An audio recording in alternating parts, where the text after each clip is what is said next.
Ang ninuno. Nang dahil sa makapangyarihang salita, ito ang ginamit ng dyablo upang magbigay ng sumpa. Kung sakaling kailangang putulin ang dila mo upang mapigilan ang sumpa, papayag ka ba? Ang kwentong ito ay hango sa totoong buhay. Mula ito sa isa nating kabayan na itago na lang natin sa pangalang Ino. Taong 1952, Bulacan.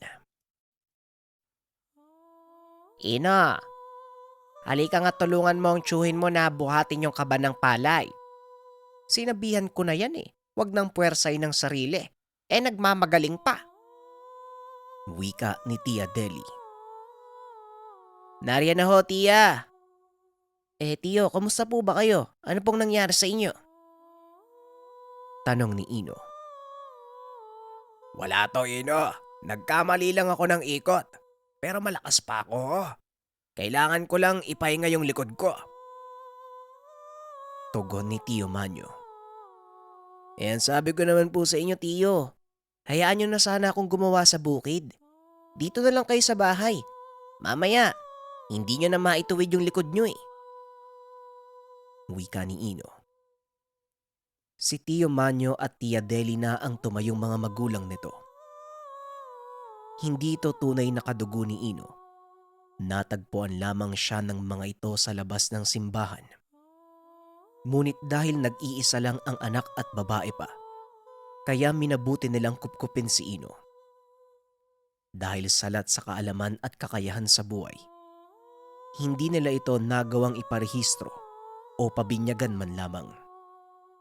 Ganun pa man, hindi ito masyadong pinagtuunan ng pansin ni Ino. Hindi niya nakikita ang halaga nito sa pang-araw-araw na pagsasaka.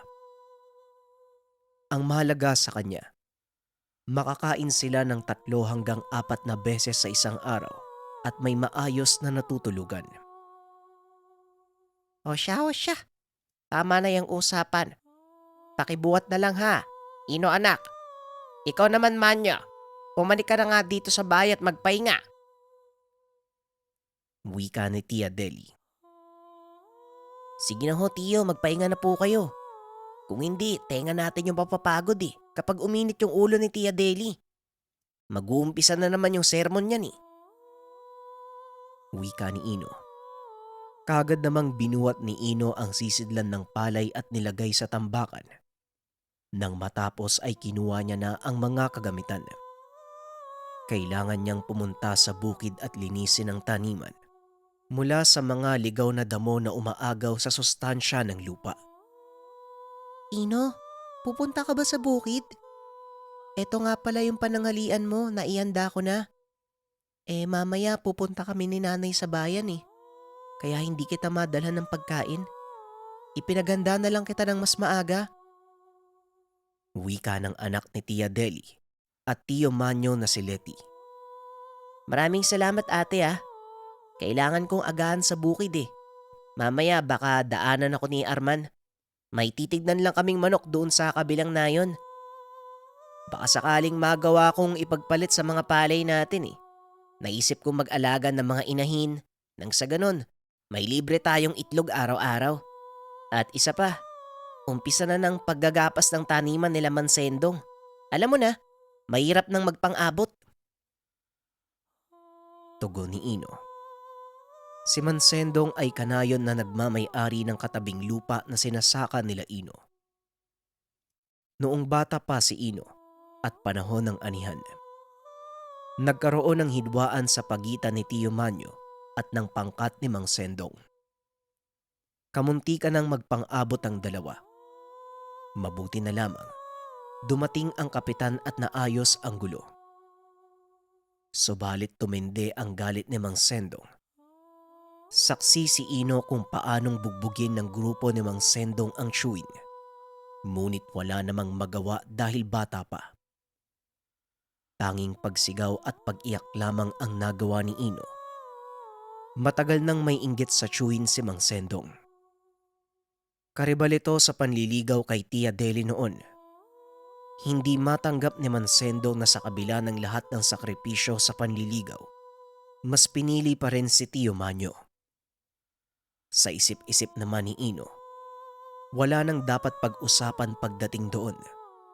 Hindi hamak na mas magandang lalaki at mas mabuting tao ang tiyuhin. Ilang ulit na ang suliranin sa mga nasisirang pananim at nasusunog na mga aning palay. Alam nila na ang lahat ng ito ay gawa ng grupo ni Mang Sendong, ngunit hindi ito pinapatulan ni Tio Manyo. Habang si Ino naman, ilang beses nang gustong kumprontahin si Mang Sendong, ngunit nagpipigil lamang dahil sa pakiusap ng tiyuhin. Ang ganda ng araw ngayon ah. Sakto bago magtanghali. Siguradong tapos na ako sa paglilinis. Sana naman agahan ni Arman. Wika ni Ino. Habang abala sa pagbubunot ng mga ligaw na damo habang kumakanta, napadaan naman si Mansendong at ilang kasamahan nito. Ang ganda na sana ng umaga kaso may asungot sa paligid eh. Hoy Ino, kailan ka ba babalik sa pinanggalingan mo? Minamalas kami ng dahil sa'yo eh. Kung bakit ba kasi nag-ampon ng malas yung mag-asawang Manyo at Deli? Tignan mo tuloy, taon-taon na kaming pinipeste. Pwe! Abay, si Manyo lang ang makikinabang sa dalang kamalasan nitong ampon niya eh. Wika ni Mang Sendong. Tama na yan, Mang Sendong. Wala namang ginagawa sa'yo si Ino eh. Wika ng isa sa mga kasama nito na si Benjo. May punto naman si Pare Sentog. Abay, simula nang isama yan ni Manyo sa pagsasaka. Minalas na tayo. Dagdag ng isa pa, na ang pangalan ay Simeon. Ang mabuti pa umalis na tayo. Mamaya malasid din tayo eh. Huwag niyong lalapitan yan kung ayaw niyong makapitan ng kamalasan.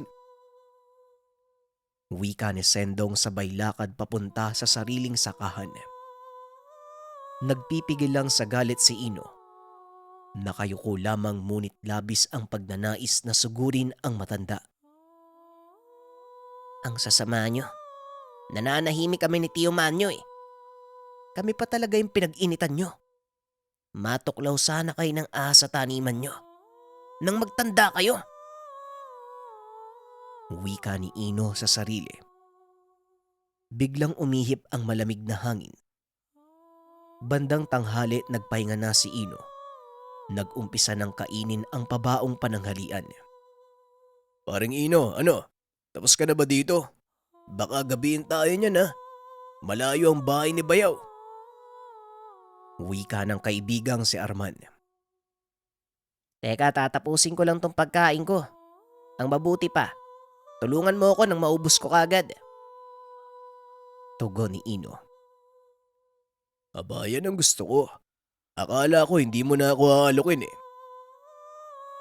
Nang matapos at natunaw ang mga kinain, nag-umpisa ng maglakad ang dalawa. Nadaanan pa nila ang pangkat ni Mang Sendong habang masama ang titig sa magkaibigan. Ngunit hindi na lamang ito pinansin ni Ino. 2 oras o mahigit pa na paglalakad bago marating ang tahanan ng Bayaw ni Arman. Nagkasundo naman ang magkabilang panig na sa darating na Sabado, pupunta uli sila doon para maiatid ang palay na kapalit ng mga manok. Ginabi na tayo, Ino. Siguradong lagot ako nito sa bahay. Ikaw ba? Nagpaalam ka ba na kasama mo ko? Tanong ni Arman. Oo naman, nagpaalam ako. Sinabi ko alis tayo. Habang nag-uusap ang dalawa ay nagulat ang mga ito. Mula sa damuhan ay sinalakay sila ng hindi kilalang kalalakian. Pinagpapalo sila ng kahoy at walang tigil na binugbog. Sino kayo? Ano bang kasalanan namin sa inyo? Tanong ni Ino habang inuundayan siya ng suntok, palo at tadyak. Sige na pare, tumakbo ka na! Wika ni Arman at niyakap nito ang mga bumubugbog sa kaibigan. Subalit hindi nagawang makatakas ni Ino. Isang lalaki ang sumaksak sa tagiliran niya. Nang makita ng kalalakihan na duguan na ang dalawa, iniwan na lamang na nakahandusay sa lupa ang katawan ng magkaibigan. Pare! Pare! Hoy, sumagot ka! Wika ni Ino. Subalit hindi na tumugon ng kaibigan. Magbabayad sila. Kung sino man ang may gawa nito, iisa-isahin ko sila. Wika ni Ino. Maya-maya pa, biglang umihip ang malamig na hangin. Ino, narinig kita. Huwag kang mag-alala. Kakampi mo ko. Tawagin mo na lang ako bilang Crescencia. Gusto mo bang malaman kung sinong may gawa nito? Meron akong iaalok sa'yo. Wika ng tinig. Sige, kahit ano tatanggapin ko. Gusto ko lang gumanti. Tugon ni Ino. Hanggang sa nagpakita sa kanya ang nilalang. Huwag kang mag-alala. Nawalan lang ng malay ang kasama mo. Ino, maaari kitang bigyan ng kakayahan para makaganti sa mga lalaki. Bibigyan kita ng basbas para hatulan ang mga mapang-aping tao. Pero kamatayan lamang ang maaari mong ipataw. Wika ni Crescencia. Tinatanggap ko. Kung magagawa kong pagbayarin ng mga abusadong tao, hindi ako magdadalawang isip na tanggapin. Tugon ni Ino. Nang matapos ay bigla na lamang nawala ang nilalang at tuluyang nawalan ng malay ang binata. Ang hindi alam ni Ino, si Crescencia ay isang dyablo. Bagamat likas sa mabait si Ino, nang dahil sa galit, kaya siya nilapitan ng dyablo. Hindi rin nabinyagan si Ino.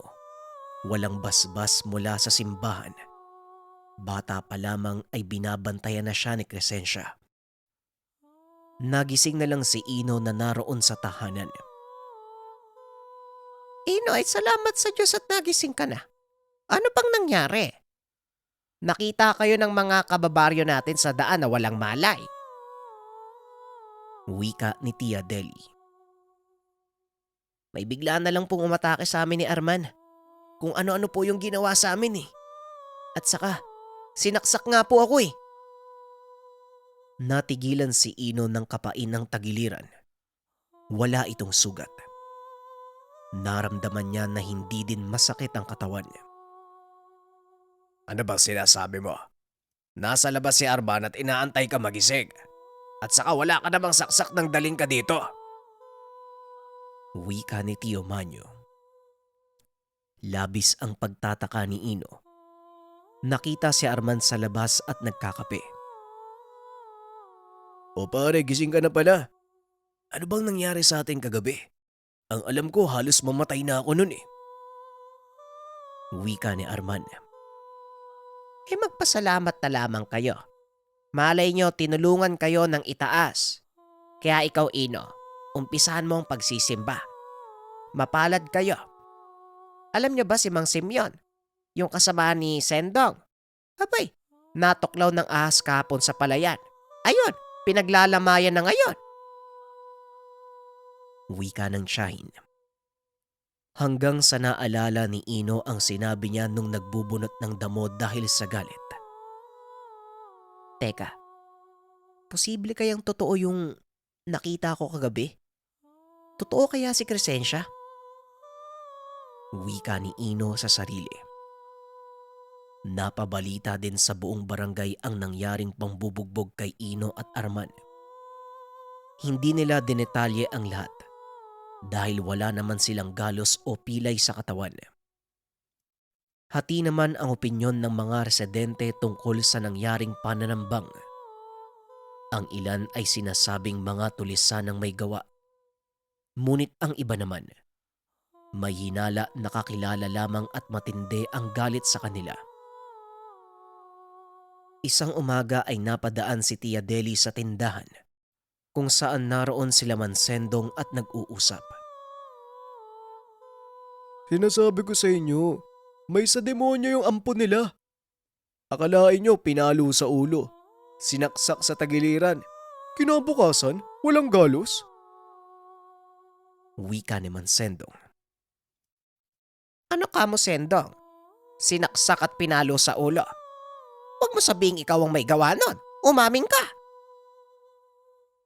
Wika ni Tia Deli. Tama si Aling Deli. Mansendong, hindi naman sinabi nilang Inoy nangyari. Paano mo nalaman? Nang maipit sa sitwasyon, bigla na lamang itong naglakad paalis sa lugar.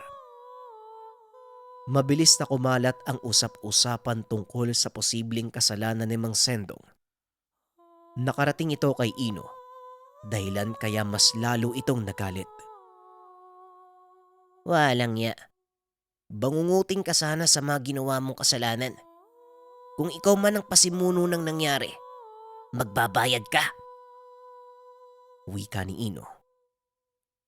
Hanggang sa ilang araw ang lumipas. Tay, Nay, nabalitaan niyo na po ba? Si Mansendong, binangungot daw po kagabi. Hindi po yata kinain ng puso kaya namatay eh. Sa tingin niyo po, kinarma po kaya yun dahil sa ginawa niya kila Ino? Wika ni Leti. Magtigil ka, Leti ha. Masamang mag-isip ng kapamakan sa kapwa. Ano man ang nangyari kay Sendong, ipagpasa Diyos na lang natin. Tandaan nyo mga bata, walang hustisya sa pagigante. Tugon ni Tio Manyo. Narinig ito ni Ino at bagyang nabagabag ang kalooban. Totoo ka ba talaga, Crescencia? Una si Mang Simeon. Ngayon naman si Mang Sendong. Natupad yung kamatayan na sinabi ko sa kanila. Wika ni Ino sa sarili. Napagtanto ng binata na kung anong sabihin niya, yon ang mangyayari. Kaya napagpasya niyang pigilan ang sarili at iwasang mag-isip na ikakasama ng iba. Ino, ikaw muna ang pumunta sa palayan ha. Medyo malamig kagabi kaya sumakit na naman ang mga kasukasuan ko. Ang sabi ni Arman, sasamahan ka daw niya. Wika ni Tio Manyo. Napagpasya ni Ino na daanan si Arman sa tahanan nito. Arman, ano na, tara na. Mataas na yung araw oh. Akala ko ba sasamahan mo ako sa bukid? Tanong ni Ino. Ikaw pala Ino, pasensya ka na, ang sama ng pakiramdam ko eh. Parang nangangala yung bato ko. At saka sobrang sakit ng ulo ko. Tugon ni Arman. Ganun ba? Ang mabuti siguro magpahinga ka muna. Ako nang balang magsabi kay Tio. Ang putla mo ah. Itulog mo na lang yan. Muling wika ni Ino. Nang matapos naman ang pag-uusap ng dalawa, kagad nang pumunta sa bukid si Ino. Habang abala sa gawain, naramdaman nito ang malamig na hangin, kasabay ng paglitaw ni Crescencia. Ino, nandito ako upang paalalahanan ka tungkol sa kasunduan natin. Buhay pa ang mga nambugbog sa inyo. Kung hindi mo sila mapaparusahan hanggang sa muling bilog na buwan, pagsisisihan mo. Uumpisahan ko sa kaibigan mo na dapat namatay na nung gabing natagpuan ko kayo. Wika ni Crescencia. Magsasalita pa sana si Ino, ngunit bigla na lamang naglaho si Crescencia. Kinabahan si Ino sa narinig. Ang bilog na buwan ay kasabay na ng anihan. 3 araw na lamang mula ng araw na yon, kaya hindi malaman ni Ino ang gagawin. Pilit niyang inaalala ang mga kasama ni Mang Sendong sa bukid. Kung hindi siya nagkakamali, may dalawa pang naroon at patuloy na nagsasaka. Ang isa naman yung sumaway kila Sendong nung pinag-iinitan ng matanda si Ino, habang yung isa kasama sa mga nanakit kay Tio Manyo noon. Malakas ang kutob kong silang dalawa na yun. Pero hindi ko kayang ipahamak yung walang sala. Alam kong walang kinalaman dito yung binata. Wika ni Ino. Naalala ni Ino nung gabing tinambangan sila. May isa sa mga kalalakihan na nakatayo lamang at pinapanood ang mga kasamahan sa pambubugbog. Batid niya, ito yung binata na maaaring napilitan lamang na sumama dahil sa tauhan siya ni Sendong. Hanggang sa nakita niyang naglalakad sa kalsada yung isa sa nang bugbog sa kanila. Ikaw na yung panghuli. Pagbabayaran mo yung kasalanan mo. Wika ni Ino. Bigla na lang nahulog ang bunga ng nyog at tumama sa ulo ng lalaki. Nakakapagtakang wasak ang ulo ng tao. Bumagsak ang walang buhay na katawan sa lupa. Dito natakot si Ino sa kakayahan. Alam niyang maaari itong makapanakit ng mga taong malaga sa kanya. Kinagabihan, muli siyang binisita ni Crescencia. Ino, isang kaluluwa na lang ang kailangan natin. Pagkatapos nun, malaya ka nang gawin ang gusto mo sa kapangyarihang ibinigay ko. Wag na wag mo akong bibiguin. Kung hindi, alam mo na ang mangyayari sa kaibigan mo. Hindi ko na kailangang ipaliwanag pa, di ba? Wika ni Crescencia. Bigla na lamang itong naglaho sa harapan ni Ino. Labis na nabalisa ang binata. Inamin niya kay Tio Manyo at Tia Deli. Humingi siya ng tulong sa mga tinuturing na magulang. Sa kabutiang palad, sinabi naman ng tiyuhin na meron siyang kilalang albularyo na makakatulong sa kanya. Kinaumagahan, kagad silang pumunta sa tahanan ng manggagamot. Kailangan nilang magmadali dahil sa susunod na gabi ay bilog na ang buwan. Nako iho, napakasamang orang bumabalot sa'yo. Hindi pangkaraniwan. Nararamdaman ko ang kapangyarihan ng Diablo.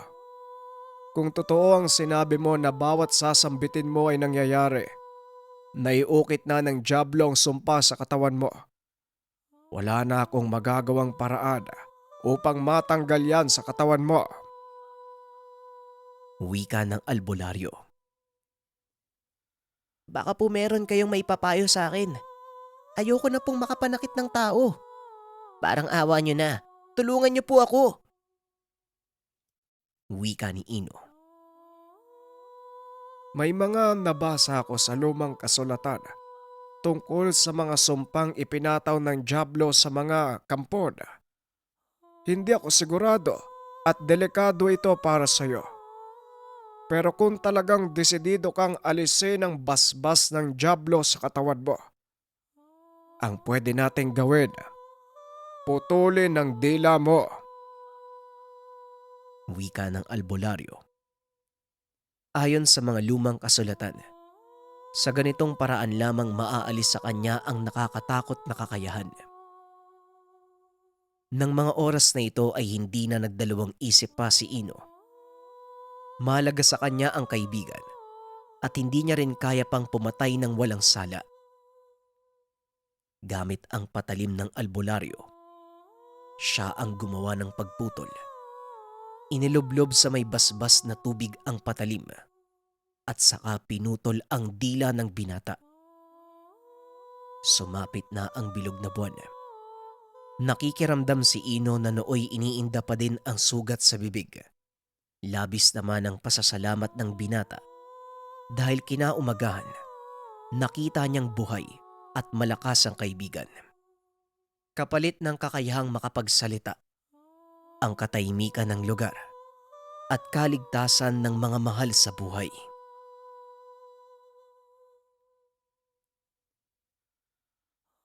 Mataas na uri ng basbas ng reyna, kasama ang gabay na tikbalang.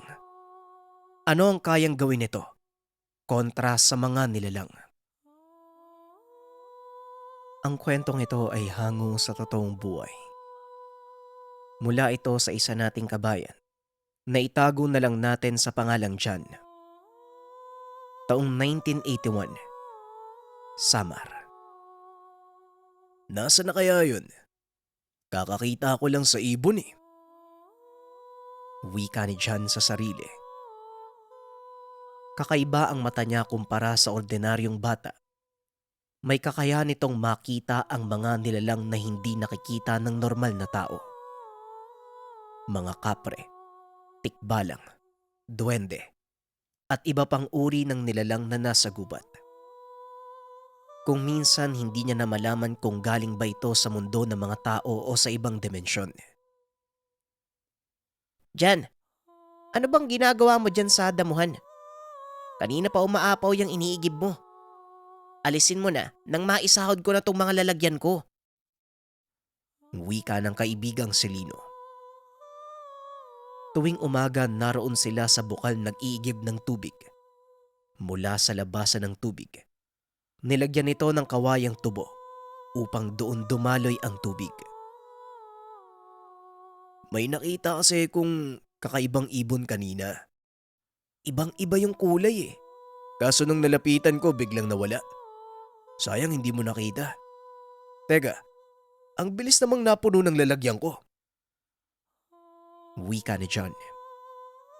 Nakagawian nilang sabay mag-igib at umalis sa bukal. Ngunit madalas silang nagtatagal dahil madalas kung saan-saan nagpupunta si John sa tuwing nakakakita ng nakakatuwa sa paligid. Lino, ano sa tingin mo? Gagaling pa kaya tong diferensya ko sa mata? Nung mga nakaraang gabi, madalas ako nakakakita ng mga nakakatakot na nilalang.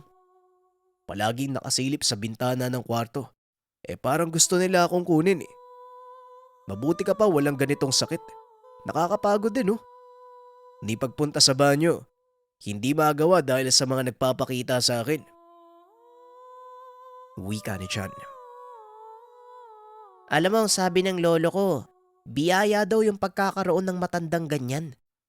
Yung ilan pa nga, pinapatay sila para makuha yung ganyang mata.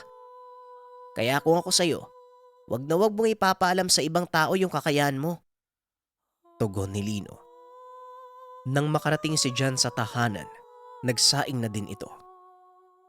Maagang umaalis ang mga tumatayong magulang para magtrabaho at mag-isang naiiwan si John sa araw-araw. Ano kaya magandang gawin ngayong araw? Nakapag-igib na ako at saka nakapaglinis sa bahay. Ang mabuti pa, pupunta muna ako sa gubat. Baka sakaling may makuha akong bulaklak na maibibigay kay Lola.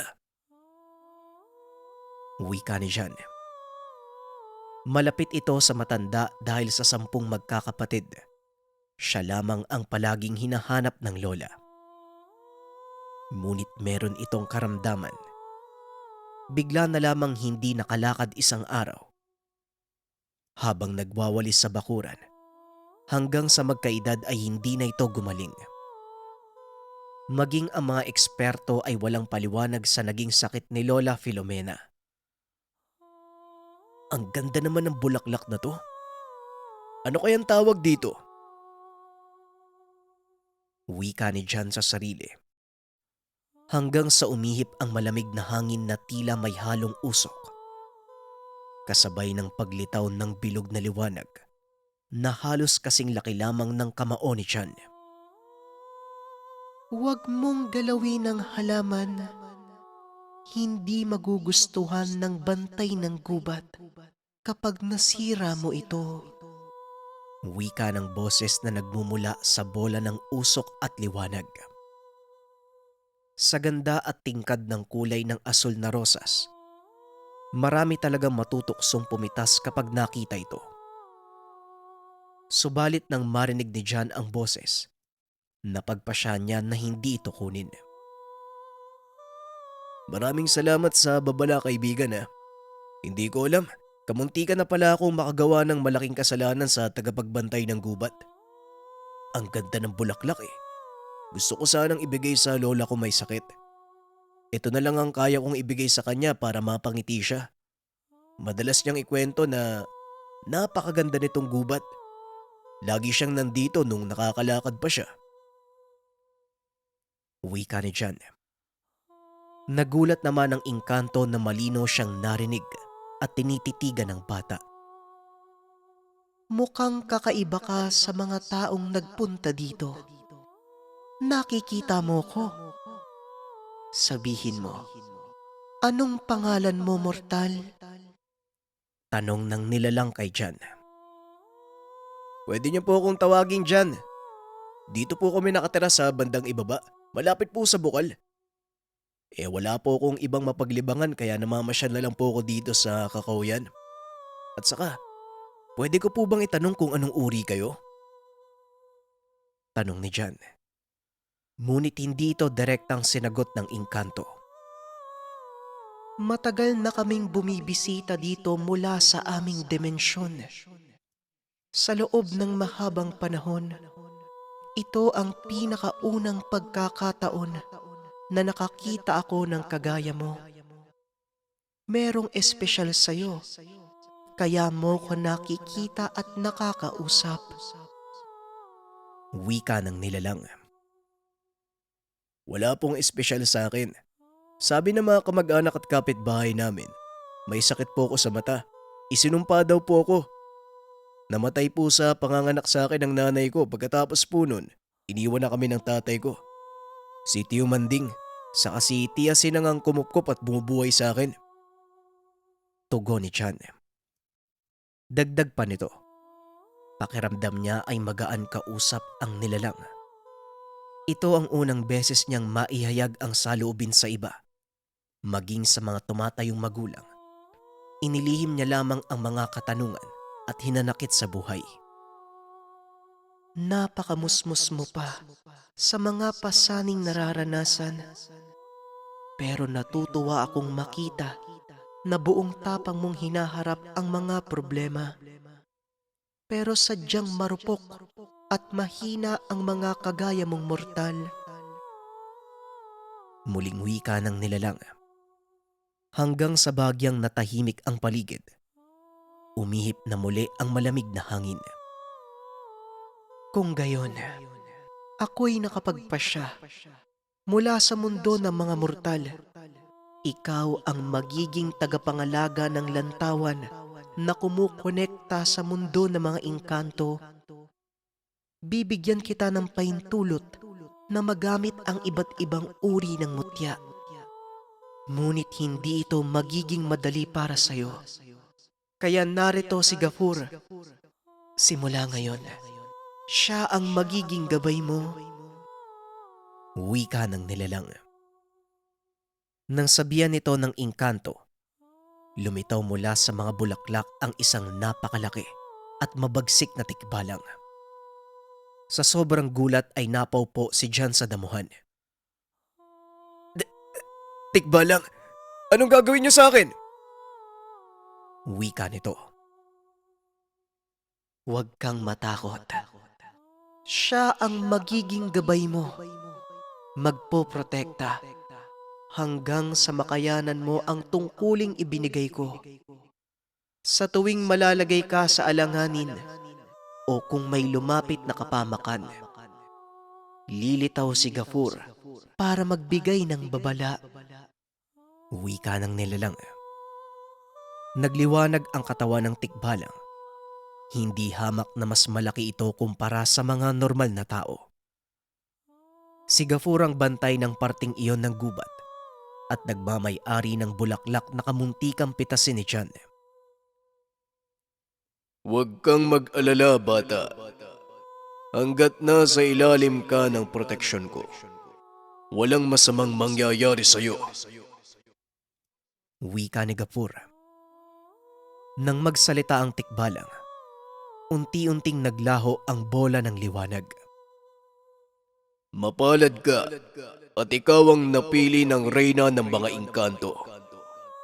Ituring mo itong regalo mula sa aking lahi. Ang buto mula sa bulaklak na ito. Mabisang pantaboy sa mga sumpa at mga sakit na dulot ng mortal. Subukan mong ipainom sa lola mo. Kapag gumaling siya, siguradong sumpa ang bumalot sa katawan niya. Hanggang sa muli, kaibigan. Wika ni Gafur.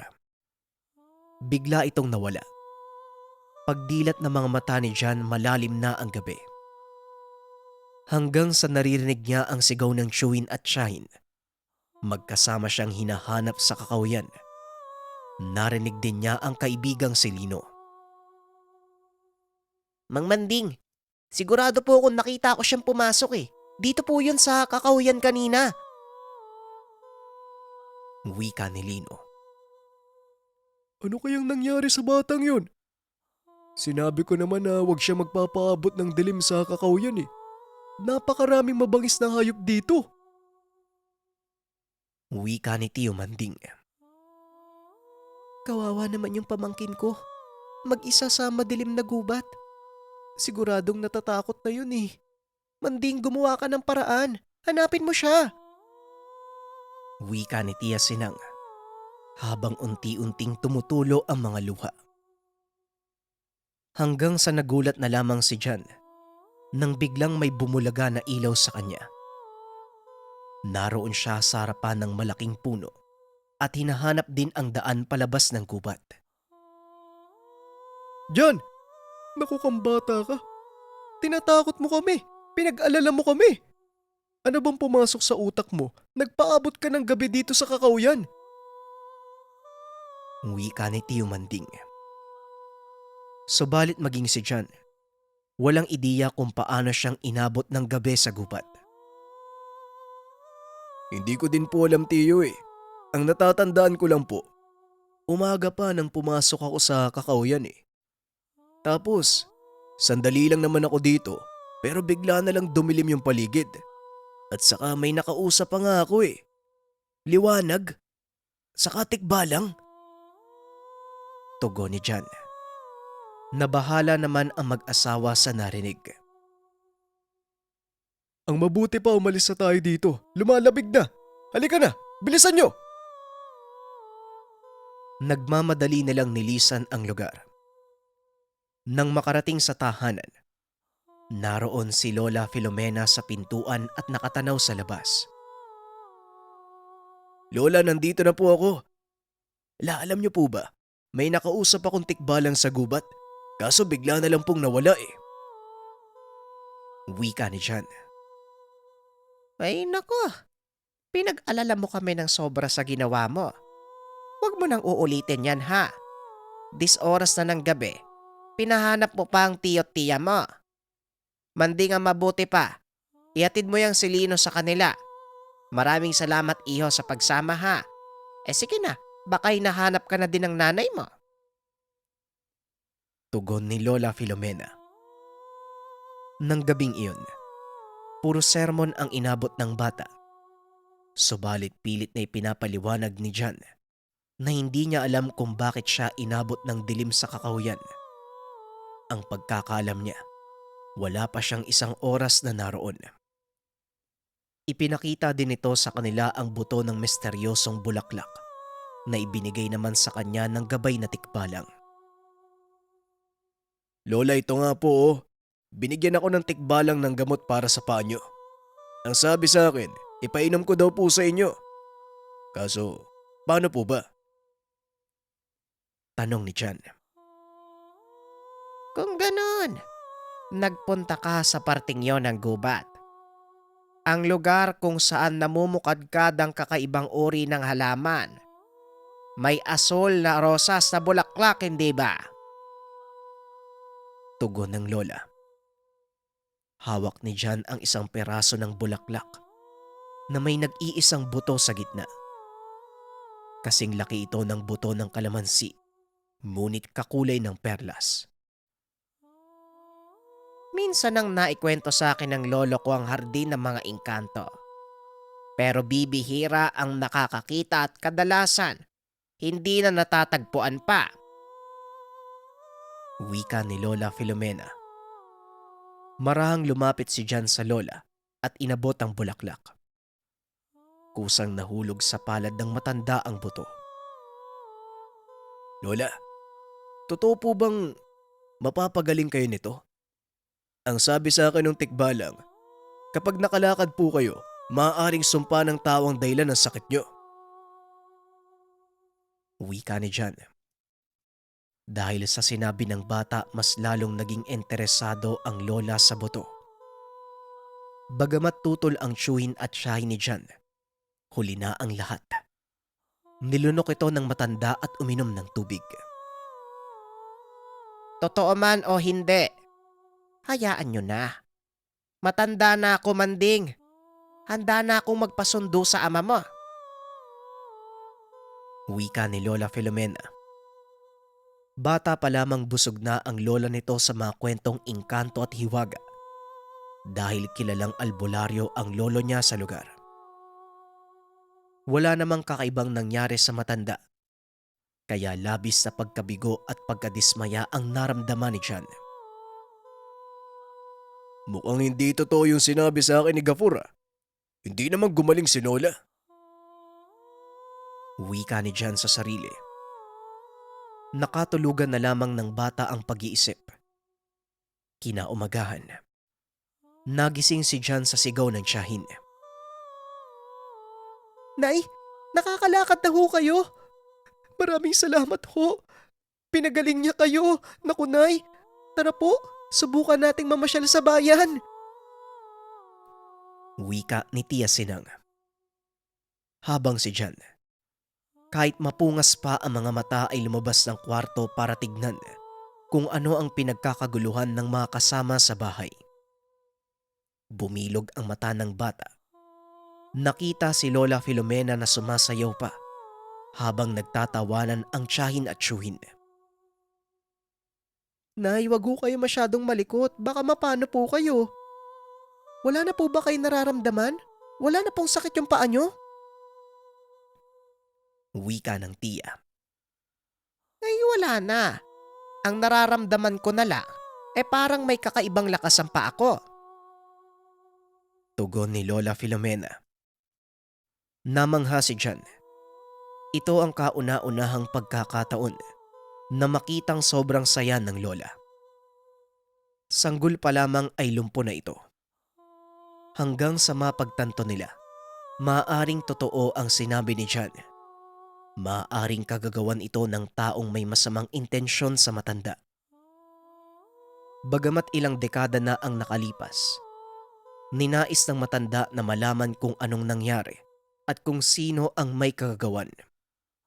Kaya kagad silang pumunta sa bayan upang sadyain ang kilalang albularyo. Magandang araw ho, Tandang Mario. Nais po sana naming magpatulong. Si nanay po nakakalakad na eh. Kaso napag-alaman namin sa isang kaibigan na maaaring kagagawa ng tao ang pagkalumpo niya. May paraan po ba para malaman kung sino to? Tanong ni Tio Manding. Nakakamangha ang presensyang nakapalibot sa katawan mo, Filomena. Nung una kitang tignan, wala akong masagap na itim na kapangyarihan. Subalit ngayon, nakikita ko ito ng malinaw. Wika ng albularyo. Sa pagpapaliwanag ng manggagamot, naroon pa rin ang sumpa ng mangkukulam. Subalit may kakaibang liwanag na nakabalot sa lola ni Jan. Ito ang nagsisilbing harang upang hindi tabla ng sumpa ang matanda. Makakayanan niyo po bang alisin ang bisa ng kulam? May ideya po ba kayo kung sino? Tanong ni Lola Filomena. Isang pamilya lang ang alam kong may kakayahang gumawa nito sa'yo. At kung 30 taon na ang nakakalipas, walang duda na ang kababata nating sila Estong at Nestor ang maaaring may gawa niyan. Isa sa kanilang nabigay sa'yo ng sakit. Tugon ni Tandang Mario. Dahil alam na ng albularyo kung anong uri ng itim na mahika ang ginamit sa matanda, kumpiyansa itong kaya niyang ibalik sa taong may gawa ang sumpa. Ilang oras na ritual ang ginawa ni Tandang Mario at sa uli, pinatakan nito ng dugo ni Lola Filomena upang maisara ang ritual at mabisang maibalik sa may gawa ang sumpa. Isang napakaitim na usok ang lumabas sa katawan ni Lola Filomena. Tumagos ito sa buong bahay ni Tandang Mario at naglaho. Kompleto na ang rebueltang hinanda ko. Ang kailangan na lang hintayin, tumama ito sa kung sino man ang may gawa sa'yo. Maaring sa mga susunod na araw, may bumisita sa inyo, kaya kailangan yung maganda. Sigurado kong gaganti sila. Wika ni Tandang Mario. Nagbigay pa ito ng mga pangontra para hindi sila mapinsala ng mangkukulam. Isang gabi, habang masayang kumakain ang mag-anak, may kumatok sa pintuan, ngunit kagaya ng bilin ng albularyo. Hindi nila pinagbuksan kung sino man ang kakatok pag lumampas na ang 8:00 ng gabi. Imbis na pagbuksan, umikot si Tio Manding mula sa kusina. Dito niya nakita si Nestor. May dalang botelya. Galit na galit ng sigawan ito ni Tio Manding. Anong ginagawa mo dito, Nestor? Wala kaming panahon para sa pamilya nyo. At lalong hindi ka tanggap sa bakura namin. Umalis ka na! Wika ni Tio Manding. Aalis ako kapag gusto ko. Ang lakas ng loob niyong kalabanin ng pamilya namin. Talagang, ibinalik niyo pa ang sumpa sa kapatid kong si Estong. Ang sumpa sa nanay mo. Wika ni Nestor. Umangil at namula ang mata ni Nestor. Unti-unting nagbago ng anyo na ikinagulat ni Tio Manding. Aswang ka, Nestor? Kung akala mo masisindak ako sa'yo, nagkakamali ka. Tama nga si Tandang Mario tungkol sa ang kanya mamang kukulam na aswang. Nararapat na akong sinapit ng kapatid mo. 3 dekadang nagtiis ang nanay ko sa kasamaang gawa nyo. Wika ng Tio. Kung si Estong sana ang pinili ng nanay mo, hindi sana siya naghirap. Pero pinili niya ang tatay mong lampa at duwag. Tugon ni Nestor. Isinaboy ni Tio Manding ang tubig na bigay ni Tandang Mario sa itak. Ikinalat niya sa hangin ang abo na mula sa pinaghalong halamang gamot na mabisang pangontra sa mga aswang. Ngunit labis na mabagsik si Nestor. Kagad nitong sinugod si Tio Manding. Nagawa nitong makalmot ang tiyan ng chewin. Ngunit tinamaan nito ng sundang ang mukha ng aswang. Kaso nga lang hindi ito sapat para mapatumba ang nilalang. Si Jan naman ay nakasilip sa bintana. Nag-aalala sa chewin. Hindi niya malaman ang gagawin upang makatulong. Wala siyang laban sa aswang. Bumibuelo na ang aswang upang lusubin muli ang chewin. Kailangan kong tulungan si Tio. Lola, nasan po yung asin natin? Kailangan ng tulong ni Tio! Wika ni Jan. Nagmamadaling tumakbo si Jan sa kusina at hinanap ang lalagyan ng asin. Nang makuha ay diretsyong tumakbo sa pintuan at binuksan. Lumayas kang aswang ka! Umalis ka dito! Etong nararapat sa'yo! Sigaw ni Jan. Walang tigil sa pagsaboy ng asin. Hanggang sa nabaling sa kanya ang atensyon ng nilalang at kagad na sinugod ang bata. Nagulat ang mag-chewin. Biglang nahinto ang aswang na tila bumangga sa hindi makitang pader. Tanging si Jan lang ang nakakakita sa higanting tikbalang na nakatayo sa harapan niya. Naroon ang gabay niyang sigapur. Walang kahirap-hirap nitong iniwalay ang ulo at katawan ng aswang na si Nestor. Itinapon niya sa lupa. Natulala naman si Tio Manding sa nangyari sa aswang. Unti-unting naglaho ang bangkay ng nilalang. Maraming salamat, kaibigan. Tinulungan mo ko. Wika ni Jan. Nilingon siya ng tikbalang at dahan-dahang naglaho. Ayos ka lang ba? Nasaktan ka ba ng aswang? Tanong ni Tio Manding. Ayos lang po ako. Tinulungan po ako ng kaibigan kong tikbalang. Tugon ni John. Kinabukasan nagpunta sa kanila ang iba pang kamag-anak ng aswang at hinanap si Nestor. Magtapat kayo! Anong ginawa niyo sa kapatid ko? Mga walang ya! Wika ni Estong. Hanggang sa biglang lumabas si Tandang Mario. Sabihin mo, anong gagawin ng kapatid mo dito ng 10 oras ng gabi? Wala naman kayong ugnayan sa pamilyang ito. Magsalita ka. Bakit parang bigla kayatang nalumpo? Ano kayang dahilan, ha? Estong! Tanong ng albularyo. Walang naisagot si Estong. Wala itong maisip na dahilan sa biglaang pagkalumpo. Habang si Lola Filomena naman, masiglang nakakapaglakad. Marami nang nakikiusyoso sa paligid. Pinili ni Estong na umalis na ng lugar. Hindi naglaon na balitaan na lamang nila dyan. Umalis na ang pamilya nila Estong sa baryo. Wala kang dapat ipag-alala tungkol sa pamilya ng mangkukulam. Ipinag-utos ng reyna ang paglipol sa ang kanila. Ginulo ng mga aswang na yon ang balanse sa kagubatan. Kaya kailangan nilang magbayad sa kanilang kasalanan. Nang marinig ito ni John, doon lamang napalagay ang loob niya. Wala nang mananakit pa sa pamilya. Malaya na siyang makakasama kay Gafur upang tuparin ang kapalaran. Siya ang tagapangalaga ng koneksyon ng mundo ng mga tao at sa mundo ng mga nilalang. Lumipas pa ang maraming taon. Nagpaalam si John sa mga itinuring na magulang. Naipaliwanag naman niya ng maayos ang lahat. Suportado ng mga ito ang desisyon. Magmula ng araw na yon, hindi na muli pang nakita pa si John sa barangay.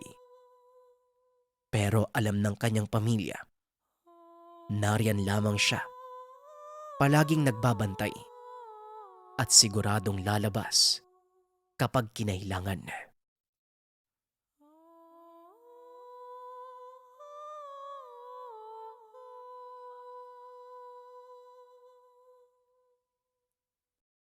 Ang Ninuno.